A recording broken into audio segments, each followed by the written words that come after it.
everyone, and welcome. And I'm happy to be back here. And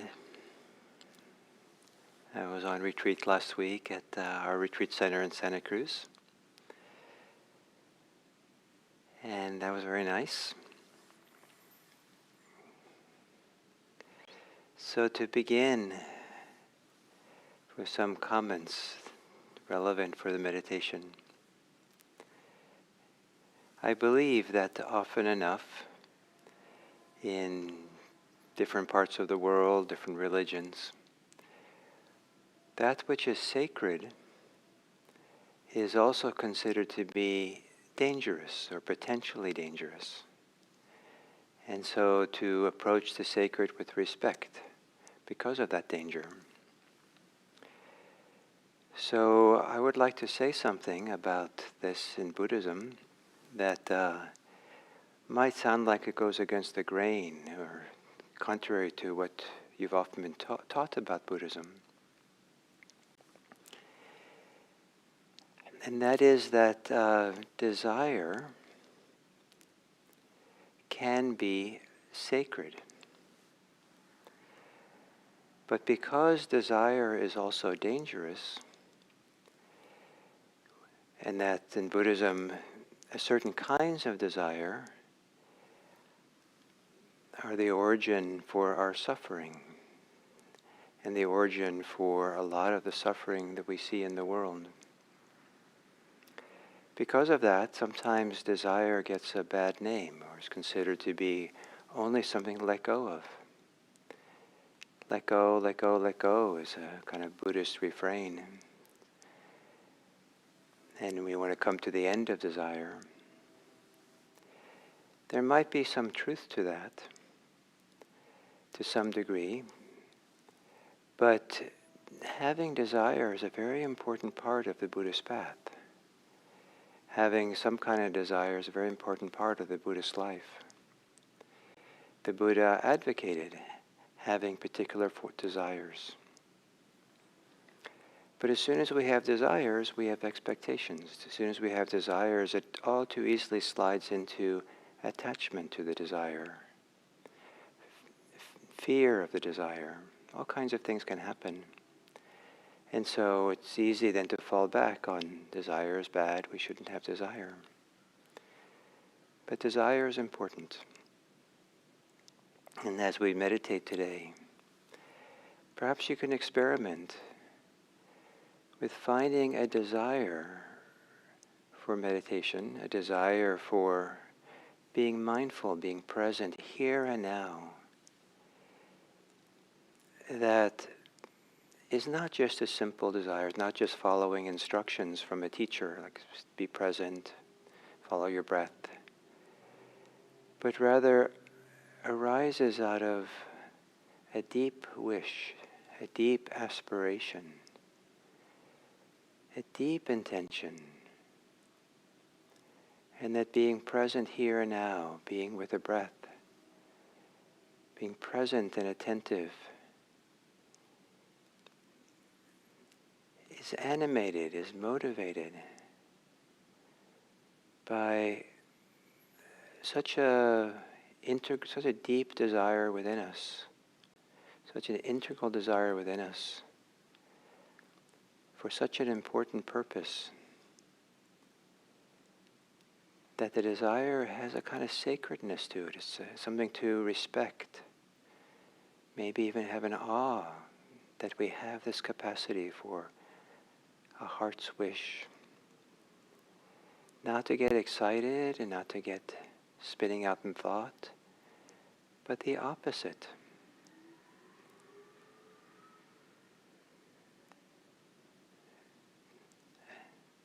And where we appreciate this desire and appreciate that the fulfillment of the desire is not found through thinking,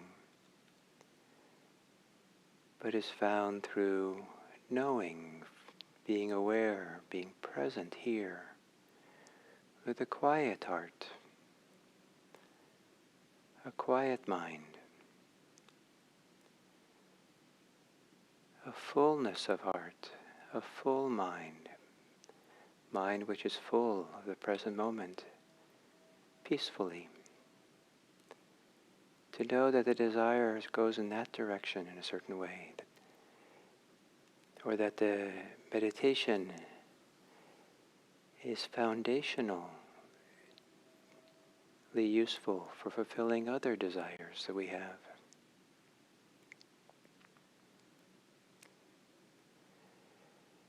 So to assume a meditation posture, a posture that is participating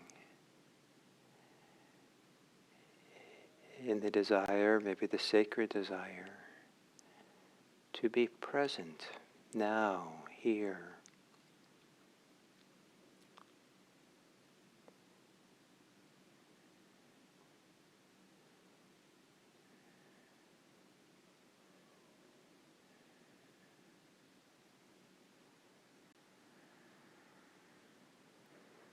Gently closing the eyes.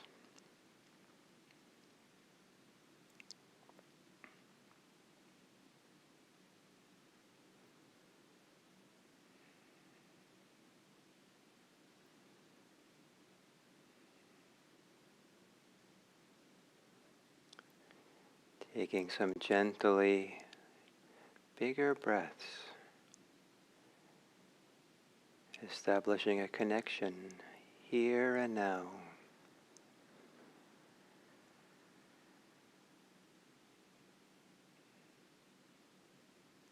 In this body.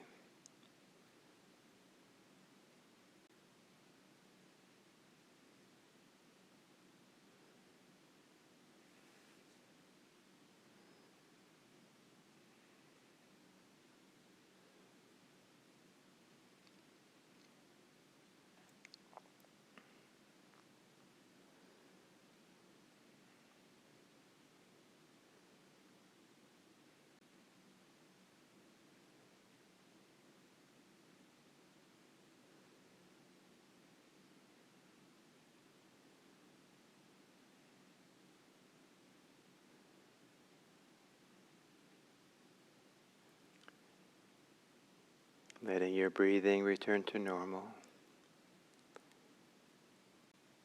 And feeling, resting in your body for a few moments. And then doing it again and again.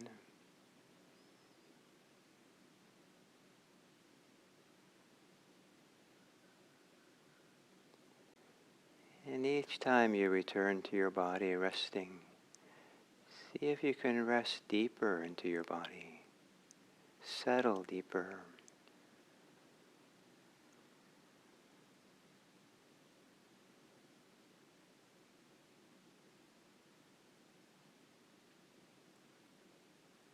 Maybe with each exhale, settling deeper.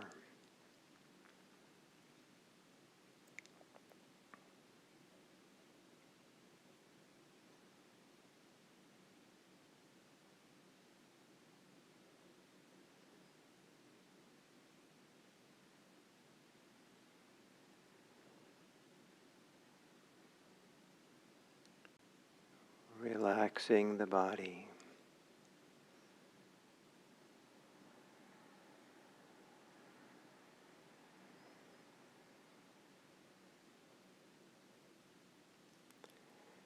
Relaxing the mind.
And then taking a few moments to feel your way in, assuming there's a place deep inside where desires can be peaceful. Desires can be peaceful and profound. Desires that have no expectation or attachment, but desires which are maybe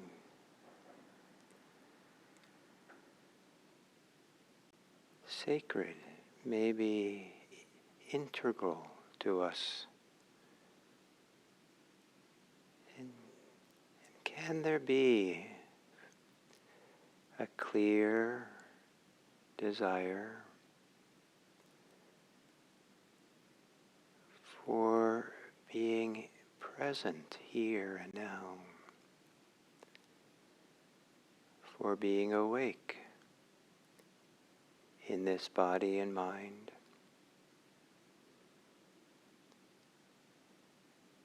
Desire to not have your thoughts take you away to other places, other times, past and future, other events.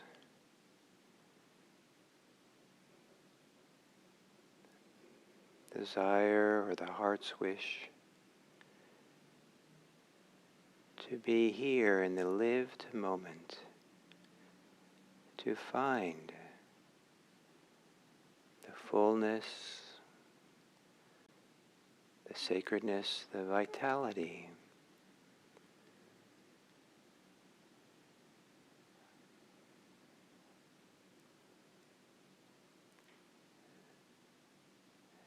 that is being manifested each moment. Stay close to that desire.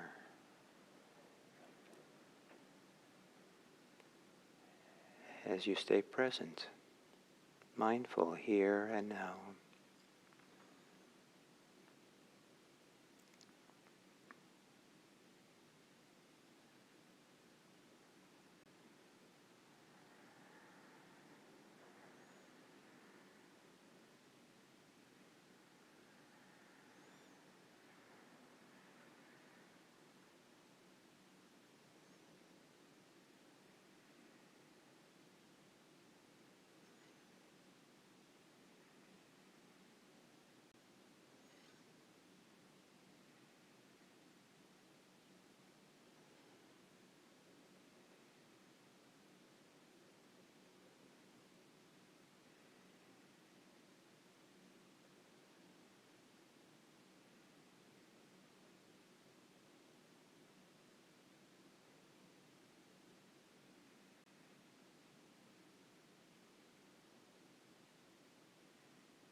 and you find your mind wandering off in thought, rather than coming back to the breathing, coming back to the present, come back to the profound desire or the peaceful desire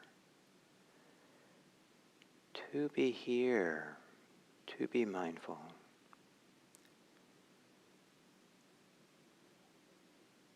A desire that has no demand and no expectation,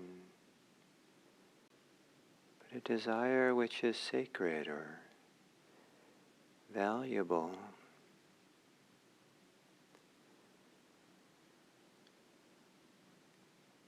A desire whose byproduct is then to be aware.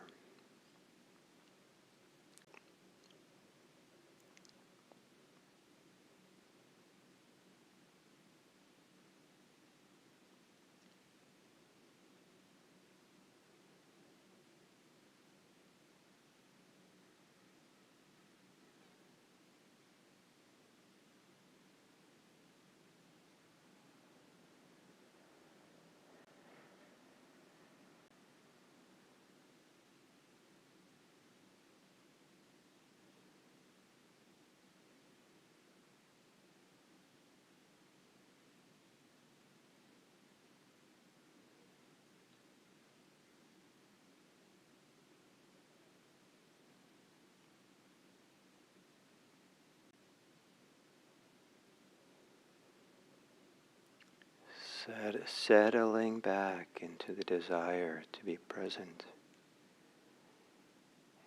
and then discovering that you are then present.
And then coming to the end of the sitting,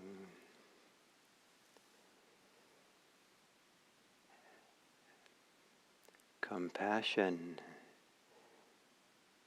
involves having a certain desire for the end of suffering, desire for the welfare and happiness of others, desire for the welfare and happiness of oneself. There are different kinds of love. One is the love that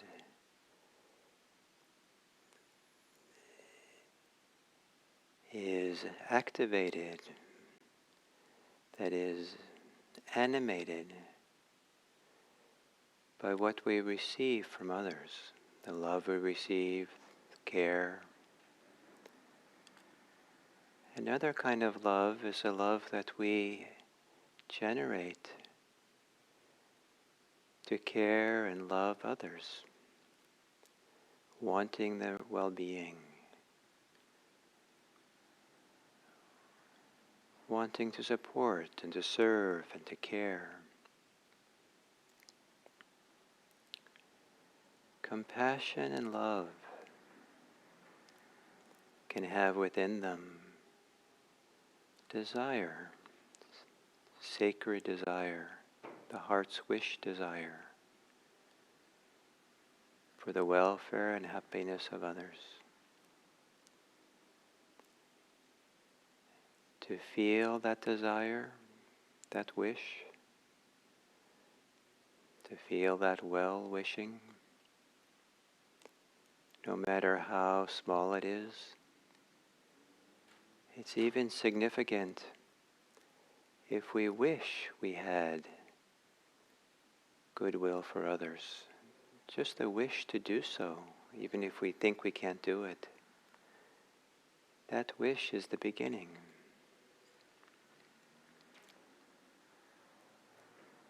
And then to always find a way to give expression to that care, that goodwill. Many infinite numbers of expressions, but to let it live in you and to manifest in you. And at the end of the meditation, it can manifest in expressing thoughts of goodwill for the world around you. May all beings be happy.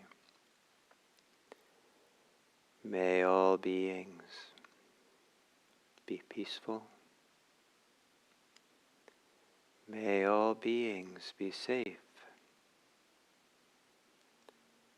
May all beings be free. And may it be our desire to contribute to that.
So hello on this Monday morning here in California, and happy to be back. I was teaching a retreat at our Insight Retreat Center this last week with Bruni Davila. Wonderful retreat. And I'm happy to be back here at IMC. I'm beginning to feel here at IMC and IRC a kind of coming to life again more fully from, that's kind of gone hibernated during the pandemic. And it's quite lovely to feel the energy coming back and the people coming back. And it here at IMC, maybe in my mind, a little bit is represented by we're starting up offering day-long retreats here in person on Saturdays. And this coming Saturday, this wonderful teacher I just taught with, Bruni Davila, will be teaching one of the first day-longs here I think from 9 to 4:30. So if anyone lives locally and would like to come and meditate for a day in community, that's a wonderful opportunity.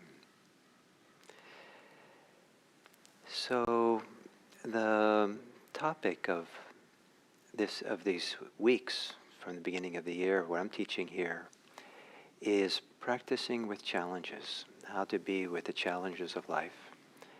And the challenges can be minor to being the most major challenges of life. And I've been trying to lay down the foundation that's applicable to all these different areas. And for the big challenges, that this is also a very important foundation, so that with time we can learn also how to be with the really difficult things that happen to us and within us.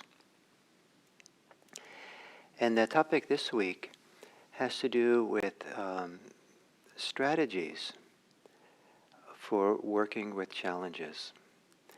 And there are two general categories of strategies of working with challenges. The ones are dysfunctional and ones are functional. One are wholesome and others are unwholesome, helpful and unhelpful. And I want to use the teachings on the 5 hindrances and present them as common unhelpful strategies that people use to cope with, to deal with challenges that come up. But I don't just want to do that. I want to say that each of those hindrances has an opposite quality, which is a healthy way of responding to challenges. And to have these two working together, to know the two, as you get to recognize how hindrances work in you, that itself is a prompt to think about, what's the healthy form of the same thing? I'm being challenged right now by some difficulty, and my coping mechanism is a hindrance. Is there another strategy? What would be the opposite? And how do I tap into that opposite in me so it's integral? It's not a overlay or pretend or something on top of everything. And often I think in Buddhism that when the emphasis is talking about letting go of the dysfunctional things that the mind does, it's often left there, just let go.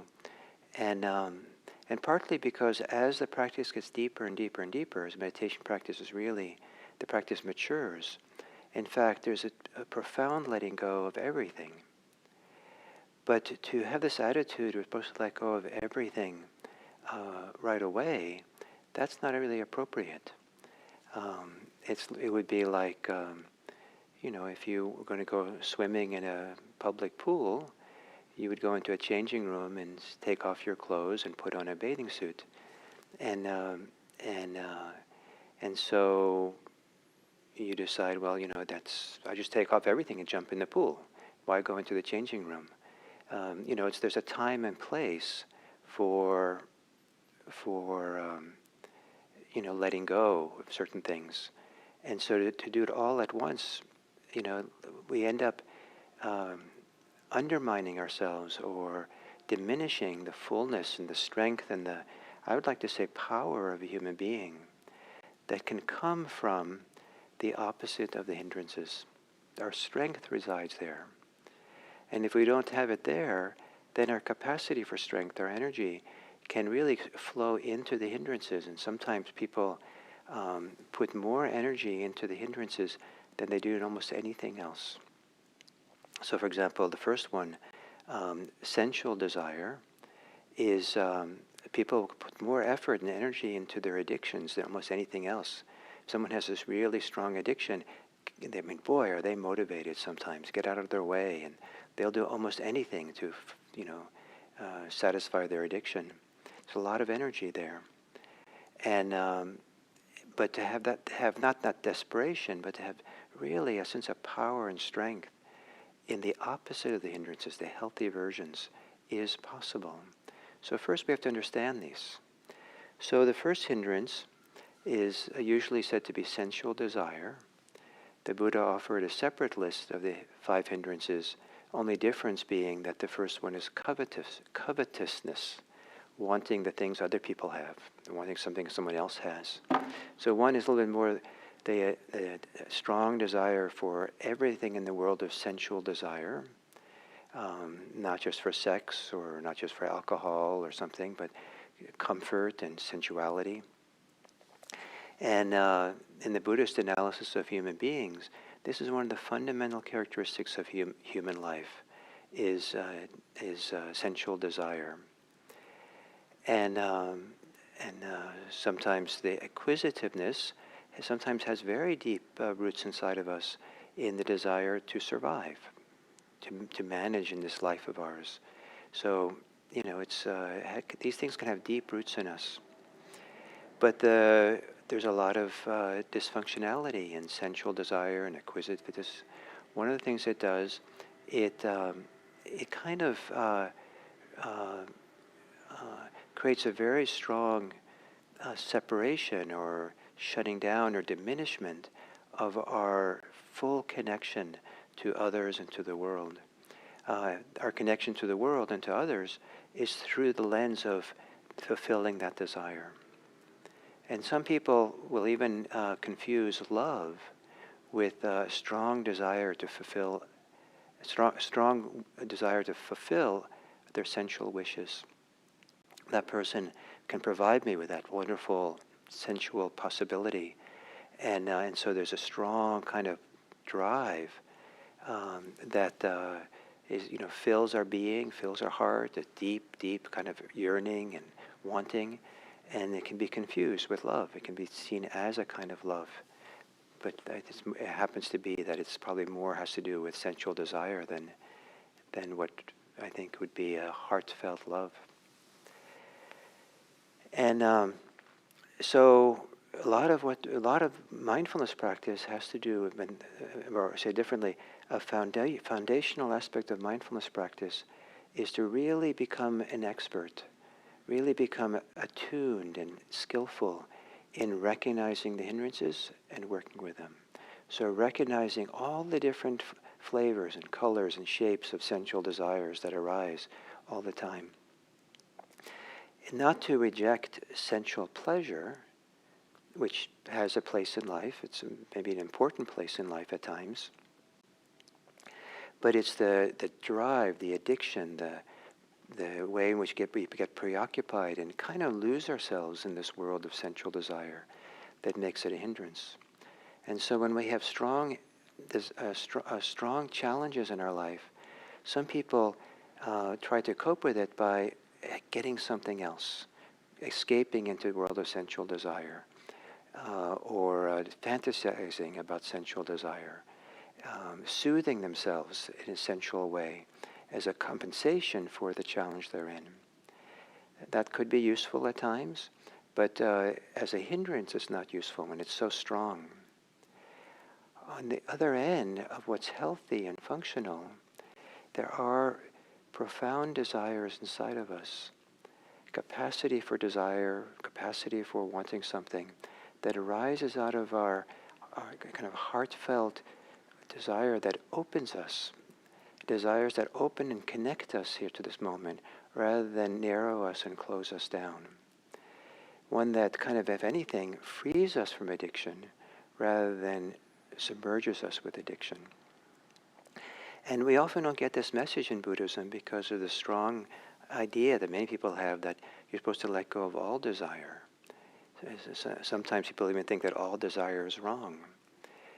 The Buddha did not say that. There's certain kinds of desire which produce suffering, but there are also dharmic desires that connect to the dharmic path, the desire to be free, the desire to be present. Compassion has desire in it. Care has a desire in it, caring for someone. And then, so when we're challenged by life, challenged by things, to take the time to pause, having the faith that inside us, deep inside, there is a place of healthy desire, healthy wishes for well-being, for ourselves, for others, for the welfare and goodness, and to be present, to be part of a healing process, to be part of a transformational process for ourselves and the world to be a better place. And if we could take the time when we have big challenges to, and especially if we're caught in the hindrances, to see if we can shift gears, to take a deep breath, try to find this deeper place where we have these healthy desires, and know that's a place of healthy desires. Know that's part of it. Don't diminish ourselves or pretend it's not supposed to be there. But our desires are also the channel or the support for our personal strength, it's kind of a power of sorts, even if it's very gentle power. There's a kind of wonderful strength in the gentleness of the desire and the wanting. And it can be the fuel or the catalyst for agency, for engagement, to know what to do. Not assertively, not selfishly, not aggressively, but like water that just flows and flows around things and eventually wears all kinds of things down. We can have this give birth and give rise to and give expression to these healthy desires once we know what they are. And we trust it. And we know that it has an important place in our life. In Buddhism, we allow ourselves to have dharmic desires until the dharmic desires no longer have a role. And then we can let go of them because they've done their job. So you might consider this today. Spend this day reflecting and feeling and maybe talking with friends about what you know about the deepest desires you have that do not feel dysfunctional, do not feel like they're hindrances or diminish you or frustrate you or add more problems to your life. When we respond to challenges with hindrances, we tend to create more problems. When we respond to challenges by tapping into finding the healthy desires, then we tend to be able to move towards health. And sometimes it takes time to reflect and to think, go for a walk or spend time meditating or talking to a friend to drop down below the layers of reactivity and hindrances and things that we have until we tap into some of the deepest well springs of desire, healthy desire within us. So what are your healthy desires? What is it that what desires are valuable for you to stay close to, especially when you have challenges that help you go through a challenge